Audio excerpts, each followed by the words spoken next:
We now proceed to the two last speakers of this session.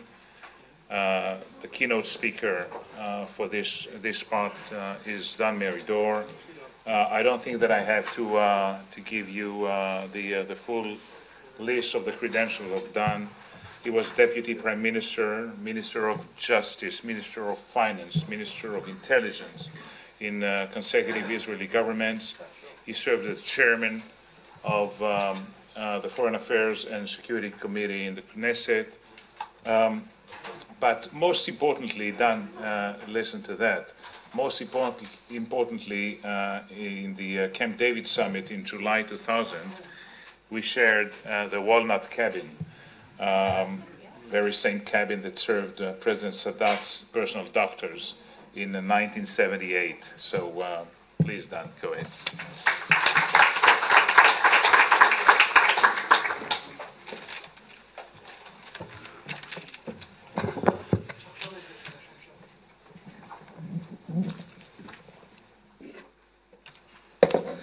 Good afternoon to everybody here. I want to broaden the perspective a little bit and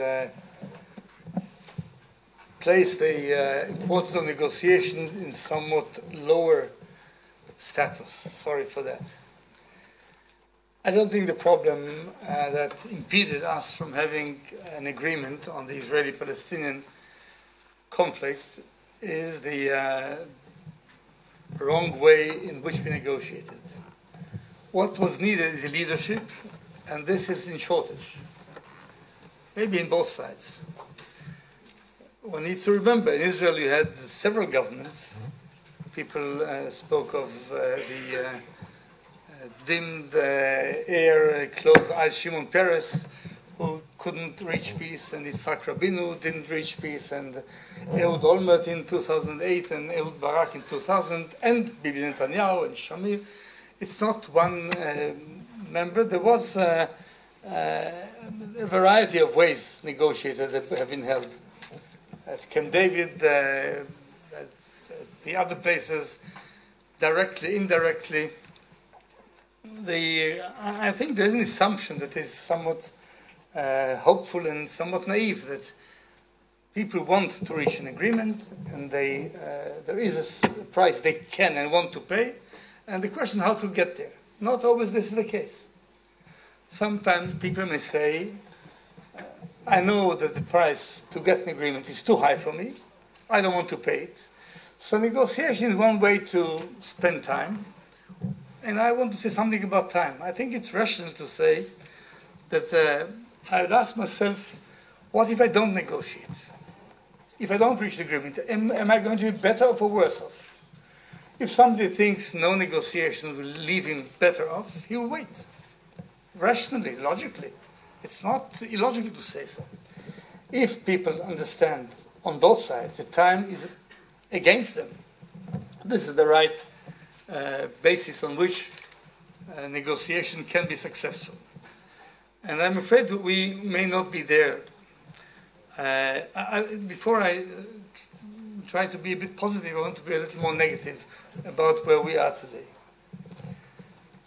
Agreements are the end game. This is the goal of negotiations. Presuming that agreements should be kept. The Latin maxim, pacta sunt servanda, agreements are to be kept, is what we learned. Just recently we heard from a very interesting leader in the world that agreements that are signed even by 6 nations and one can be forgotten without even claiming that the other side violated them. For the first time in history, I think. So if that is legitimate, why are agreements such an important goal? Why should they be kept later? And I'm not an advocate for Iran or anything. The idea that the agreements put an end to the conflict was just now being at a huge question mark. And I think that if I go further, we see today a problem of leadership all over the world. I'll go to this example that has been mentioned here of the Camp David summit that was successful, maybe because I wasn't there, but the one with Begin and Sadat and Jimmy Carter in 1978. We now celebrate 40 years. for this agreement that was signed between two people. I have no doubt in my mind that had Sadat followed the will of his people, there wouldn't be an agreement. Had Begin gone to the Israeli public, asking them, do you want me to give up all of Sinai? Immediately he would be reminded of what Moshe Dayan said, better Sharm el-Sheikh without peace than peace without Sharm el-Sheikh. With his people, including our own party, the party he led, say to him, all right, you can give up the idea that we will apply our sovereignty. We leave it open. They will say no to him. Because leadership this is my assumption here, or my contention, is not doing what the polls tell you to do, not what your voters want. It's to do what they don't want to do. To go against the wind, not with the wind. Begin was such a person. Sadat was such a person in his time. Then negotiation went along. You can speak about how they behaved to each other at Camp David, were they polite, not polite, did they hug, did they not hug, what was the important role of this guy, of that guy. You have a lot of books written about it. I just had an interesting talk with Aaron Barak, who was then a partner in the Israeli team, already not Attorney General, judge to be appointed, but he was an important player. And it was very interesting. I don't want to go into details. I read the books of Bill Quant of the American. I read most things about it. I don't think it's a perfect example of how you negotiate, but there was a will. And there was a leadership to go there and to get an agreement. And Carter played an important role. I have many things to say about Carter, which is not very complimentary, but there he was very, very important and very instrumental. Leadership was there. I can say the same thing about an agreement that I was not very happy about. I voted against it, the Oslo agreement. I accept your invitation, but not because I accept the old agreement. I thought it was not a good one. But still, there was a leadership by Yossi Beilin, who brought with him Shimon Peres and even dragged Rabin to the group. And they led Israel against the public opinion, not with the public opinion. So I think that leadership is something that is essential here. Now, we live in an era that people, in order to get elected, in most cases don't lead, but are led by the polls and by the focus groups, and they succeed. This is quite harmful. I don't want to speak about the United States of America. They are perfect, but you can think of the way that people lead now in the world, in Europe, the tendency in the world today against the basic values that have been built after the Second World War, values of democracy, human rights, and rule of law. These are now under attack. The idea that you want to go to the center to get a majority, to try to harmonize. You don't win election now. You have Tea Party and Bernie Sanders, you have James Corbyn. In Israel, you have who is more against the Arabs, is better in the right. People don't go to the center. They go to the extreme right, and they follow the new idea of base. I have my base, and I need to appeal to my base. And appealing to the base is what you see in many countries. Don't speak only in our country.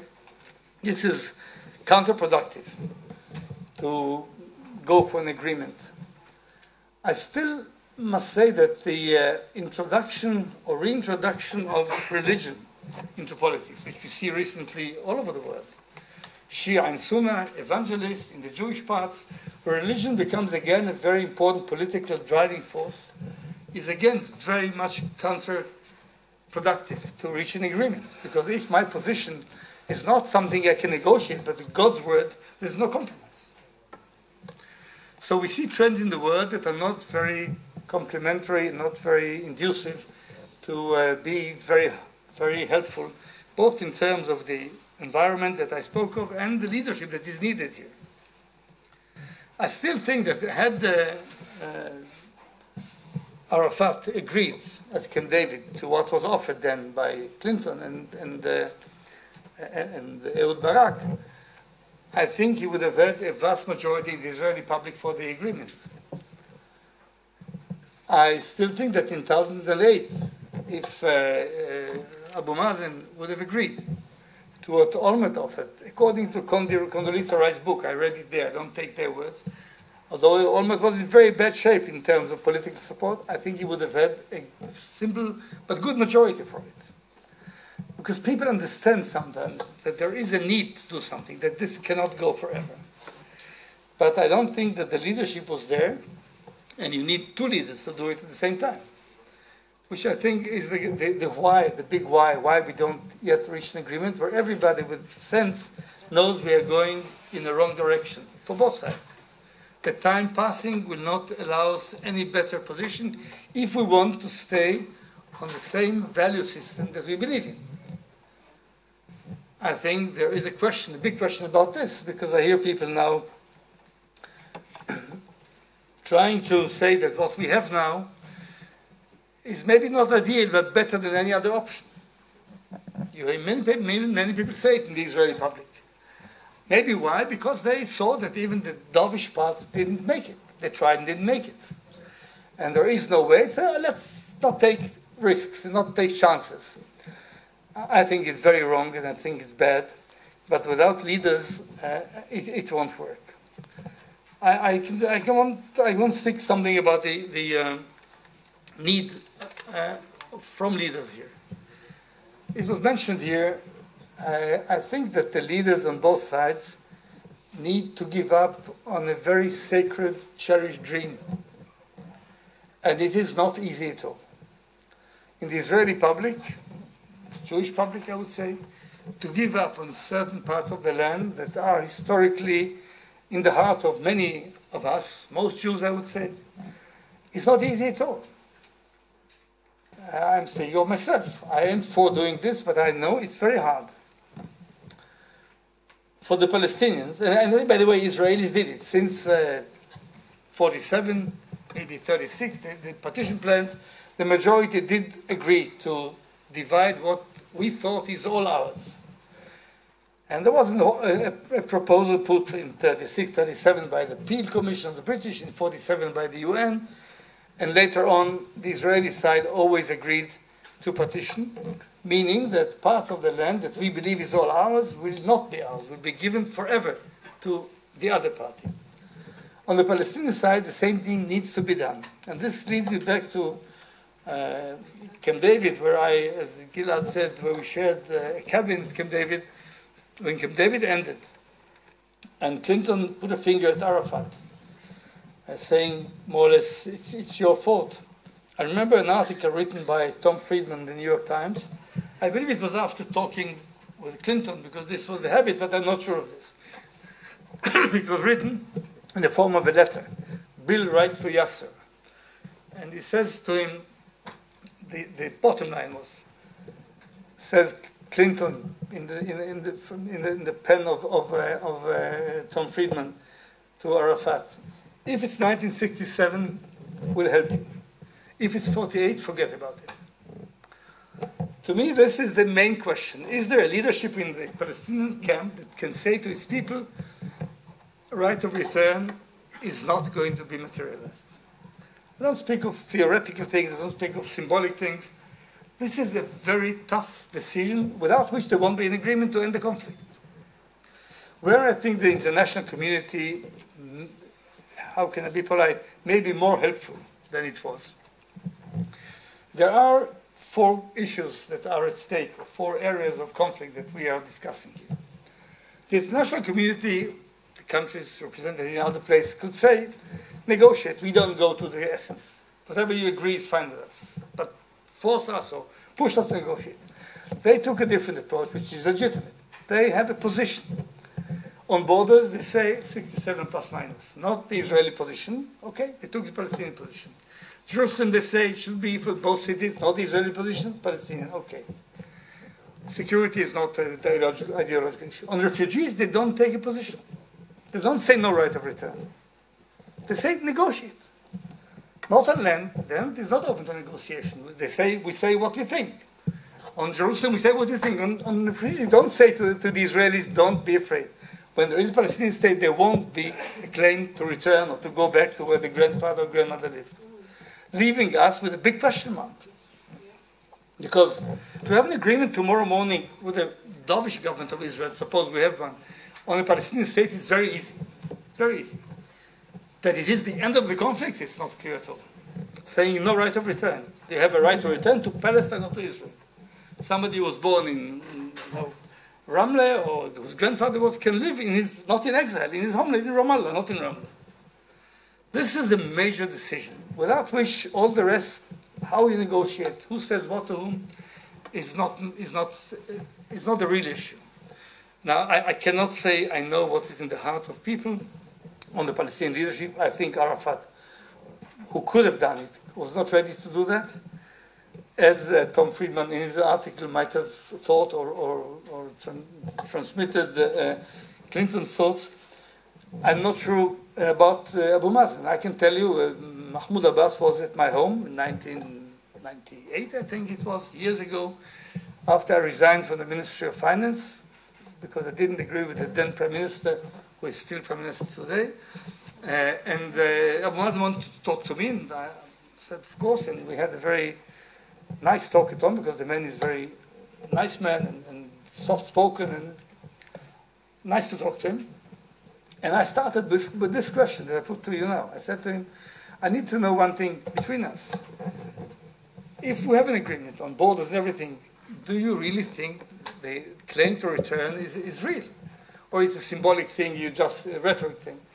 And then he said to me what he repeated later several times. By the way, he didn't have to say anything. I was not an official representative. I was just resigned from the government. But still he wanted to talk to me. He said to me, he gave me the story, which is a true one. After we returned, after Oslo was signed, we returned to the land from Tunis. I brought my children.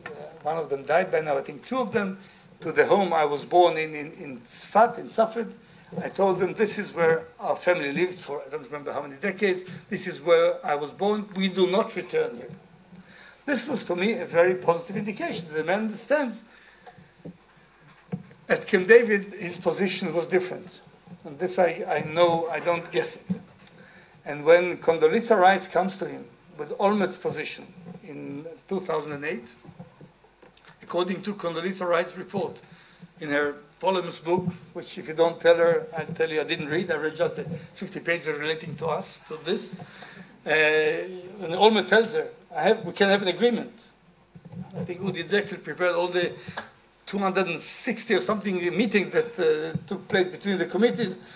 We can have an agreement. And he offers her practically 100% of the land with 6% swap, and Jerusalem sovereignty according to Jews and Arabs and so forth, and international regime in the Holy Basin. I don't know what it is.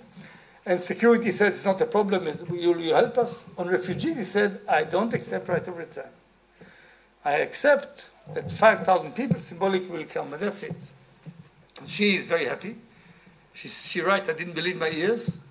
She didn't tell this story to Elliot Abrams and Welch and Danny Welch, her assistant. Maybe she thought it will not be kept secret. She calls David, sorry. And then she calls the president, Bush, and then she flies. She goes to Ramallah, and I remember what Abu Mazen tells her when she tells him this, thinking she may have agreement.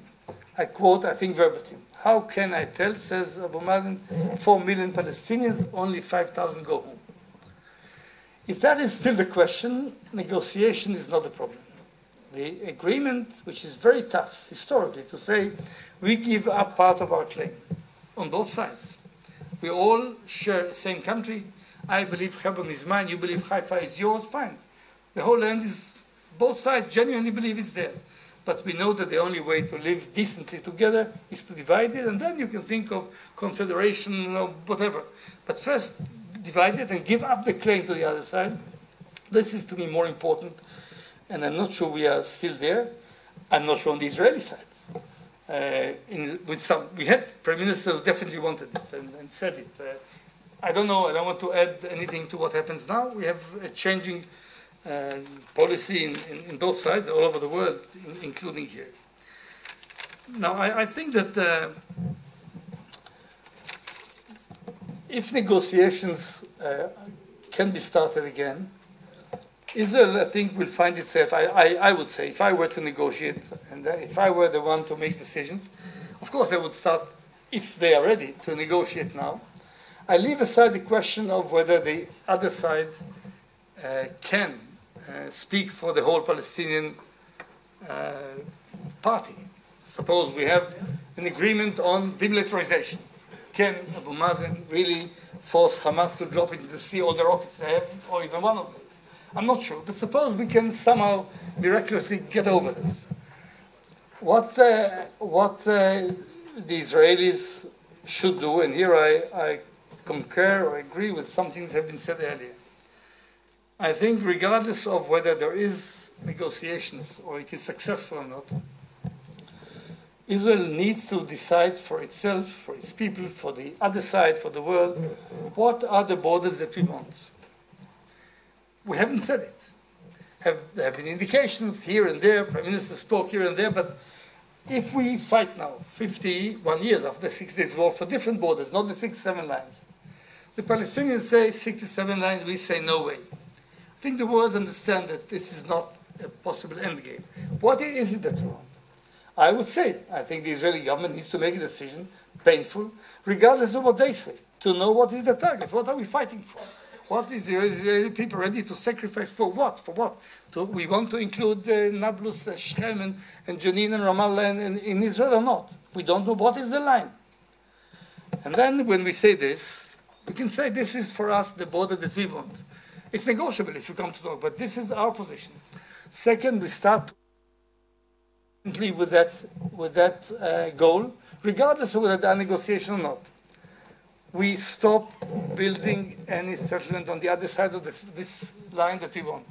We continue to build inside the line, say Gush Etzion, whatever the lines are. Suppose the fence line is the line that I'm speaking of. It doesn't relate to them. I don't need them to agree with this. It's my interest to fortify what I can achieve, what is achievable, and not to do anything on that side to leave the option of two states open, not to close it down. I cannot take the army out or the defense forces out unless there's an agreement. We did it in Gaza. Didn't do much good to the PLO, I think. Did good to the Hamas. It may happen again here. This is not an option. So unfortunately, the army will have, as much as we need, will have to stay there until there's an agreement, on a full agreement. But even without full agreement, there should be coherence in the Israeli position. I'm afraid it doesn't exist now because of what I said. I'll go further than that. This is the line that we want, and I say unilaterally, even without their agreement, hopefully with their agreement. On January 1st, there's no more Israeli police work on the other side. It's all yours. Do it. We stop doing it. On February 1st, every zoning and planning is yours. All the land, without, not this percentage point that I speak of in the line. And so forth, all the civilian functions would be on their side. I don't do it to avoid negotiation. I love to have negotiation, but I don't think I can be hostage to the absence of negotiation until they or we agree on the final agreement, which is very difficult. Because if we continue like that, this is what people, I think, don't see, maybe on both sides, or the leaders don't see, or they can't say to the people, is that we are ending up, in the end, of one mess from the Jordan to the sea. By the way, this is what the PLO was about, from the Jordan. And the question will be, is it going to be democratic or not? We cannot live, I cannot live in a non-democratic situation. If it's temporary, okay, until there's an agreement. But if it's steady state, where do we go? Can I speak as an Israeli now, not as an objective guy? If there's one weapon that I don't want to leave to them, is the statement, we don't want the state, we want to vote. What do we do then? So the Israeli policy should be now, regardless of negotiation and regardless of agreements, to leave open and to allow staying alive, the option of two states by declaring the border, acting this way, and ready to negotiate. If we don't do that, I think time is working against us and against them, because it's not going to happen for them or for us. Everything is going to be worse. And this very hopeful and somewhat naive idea that if it's going to be worse, logic says they will all do the right thing to correct it, doesn't always work. It goes back to leaders who are ready to look not on the polls of today, on the election next week or next month, but what is right for the people in long term. And this is something that I return to, which is much more important than all the rest of it. And I think we have a problem here. internal politics and external politics are so much linked and in the wrong way. Something about the human touch that was mentioned here, and Danny spoke about it a lot. I personally believe very much in human touch, and I think that people should talk to people. There is something deeper than negotiations here. In both sides, there are many people, too many people, who see on the other side a block, not people, not human beings. They are the enemy. You don't see people, women, men, children, their life. And if you see people, not just the other side, the enemy, things may look different. And I think I'm very much for it. Am I for including women in the negotiation or replacing men by women? Of course, I mean, some of you who know me, my mother was now 96, was a professor in the Hebrew University. My sister is a professor of medicine in Jerusalem. The other sister, doctor of biology. My wife has a PhD in economics. I'm surrounded by women who made my life. We men never made it that high. So I have no problem with that. I don't need to be preached in that. We had a prime minister, a woman, Golda Meir. We had a man called Menachem Begin. They both could negotiate. They want to continue. You can create tomorrow a delegation negotiation with Tzipi Chotaveli and Miri and others. You can have it. I don't think it's about men and women. I have nothing against women or men. The question is what the line is, who the people are, whether they are male or female is totally irrelevant to me. I don't think there's more empathy in Golda than in Begin or in Rabin. I think I know this is not politically correct, but I don't pay much attention to this. I need the line to be a line that can bring us to some resolution. The thing is, we analyze it, as I analyze it. I think the need for an agreement is urgent because there's no status quo. It doesn't stand in place. There's a tendency, there's a trend that continues. It's not big, but if we really create one mess of all of it, we'll risk the whole project here. And we built here a project, the State of Israel, which is really a huge success. It's the success that came after a failure. Zionism was meant essentially by all the initiators of Zionism to save European Jewry. We didn't do it. We didn't have a state in time. They were all killed in Europe. But those who remained and didn't need a state to save them built a state in 1948 and on, and we have now approximately 7 million Jews in this country. I think the rabbi that counts less, but I count 7 million. This is good for me. Huge. And from a Jewish perspective, 80 years ago, 75 years ago, we were at the weakest point of our history. And we were slaughtered. Now, I think 80 years later, the Jewish people is in the highest point in our history in terms of strength, economic, political, number of people, technology, what have you. The right time to negotiate is when you think you are that strong. So I would very much go in that direction. I'm not sure what the leadership of Israel now or after election will do, but I would do the two things. I will not wait for negotiation to state my goal and to act unilaterally and allow the other side to make the same decisions. If they make it, negotiation will be held, whether it's in Oslo or in the neighboring Sweden, in Sember or any other time, or at Camp David or in Jerusalem or Ramallah, wherever. But the main thing, the main message is leadership. And this is what we need on both sides, that is ready, courageous, and capable. If we have this, negotiation will follow.